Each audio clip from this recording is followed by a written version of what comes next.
Rafale विमानों की खेप भारत आने लगी है, लेकिन इन विमानों के सौदे को लेकर सवाल उठने अभी भी बंद नहीं हुए हैं।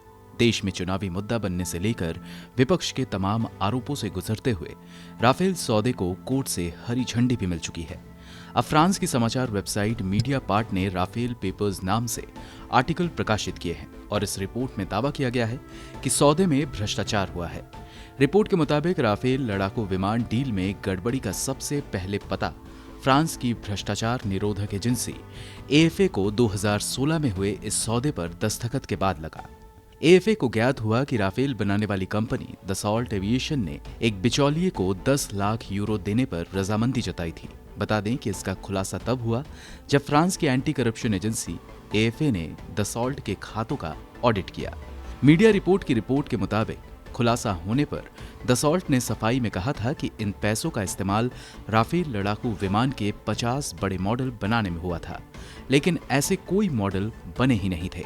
कंपनी के 2017 के खातों के ऑडिट में 5,08,925 यूरो यानी कि 4.39 करोड़ रुपए क्लाइंट गिफ्ट के नाम पर खर्च दर्शाए गए, मगर इतनी बड़ी धनराशि का कोई ठोस स्पष्टीकरण नहीं दिया गया। रिपोर्ट में दावा किया गया कि ऑडिट में ये बात सामने आने के बाद भी एजेंसी ने कोई कार्रवाई नहीं की, जो फ्रांस के राजनेताओं और जस्टिस सिस्टम की मिलीभगत को भी दिखाता है। दरअसल फ्रांस में 2018 में एक एजेंसी पैराक्वेट नेशनल फाइनेंस यानी कि पीएनएफ ने इस डील में गड़बड़ी की बात कही थी, तभी ऑडिट करवाया गया और ये बातें सामने आई थी। एजेंसी ने अपनी रिपोर्ट में दावा किया कि दसॉल्ट ग्रुप की ओर से गिफ्ट की गई राशि का बचाव किया गया। रिपोर्ट के मुताबिक भारतीय कंपनी डेवसिस सॉल्यूशंस के इनवॉइस से ये दिखाया गया कि जो 50 मॉडल तैयार हुए उसकी आधी राशि उन्होंने दी थी। हर एक मॉडल की कीमत करीब 20,000 यूरो से अधिक थी। हालांकि इन सभी आरोपों का दसॉल्ट ग्रुप के पास कोई जवाब नहीं था और उसने ऑडिट एजेंसी के जवाब नहीं दिए। साथ ही दसॉल्ट ये नहीं बता सका कि आखिर उसने ये गिफ्ट की राशि किसे और क्यों दी थी।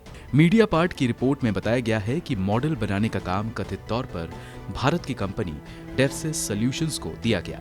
ये कंपनी दसॉल्ट की भारत में सब कॉन्ट्रैक्टर कंपनी है। इसका स्वामित्व रखने वाले परिवार से जुड़े सुषेण गुप्ता रक्षा सौदों में बिचौलिए रहे और दसॉल्ट के एजेंट भी। सुषेण गुप्ता को 2019 में अगस्ता वेस्टलैंड हेलीकॉप्टर खरीद घोटाले की जांच के सिलसिले में प्रवर्तन निदेशालय ने गिरफ्तार भी किया था।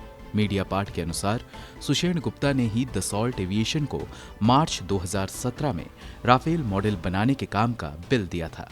बता दें कि कांग्रेस ने राफेल सौदे में अनियमितताओं का आरोप लगाया था। पार्टी का आरोप था कि जिस लड़ाकू विमान को यूपीए सरकार ने 526 करोड़ रुपए में लिया था, उसे एनडीए सरकार ने 1,670 करोड़ प्रति विमान की दर से लिया। कांग्रेस ने यह भी सवाल उठाया था कि सरकारी aerospace company Hindustan aeronautics limited को इस सौदे में शामिल क्यों नहीं किया गया। वहीं इस फैसले के खिलाफ लगाई गई याचिका को सुप्रीम कोर्ट ने 14 नवंबर 2019 को ये कहते हुए खारिज कर दिया था कि इस मामले की जांच की जरूरत नहीं है। कोर्ट ने अपने आदेश में कहा कि हमें नहीं लगता है कि राफेल लड़ाकू विमान सौदा मामले में किसी एफआईआर या जांच की जरूरत है। ब्यूरो रिपोर्ट, गो न्यूज।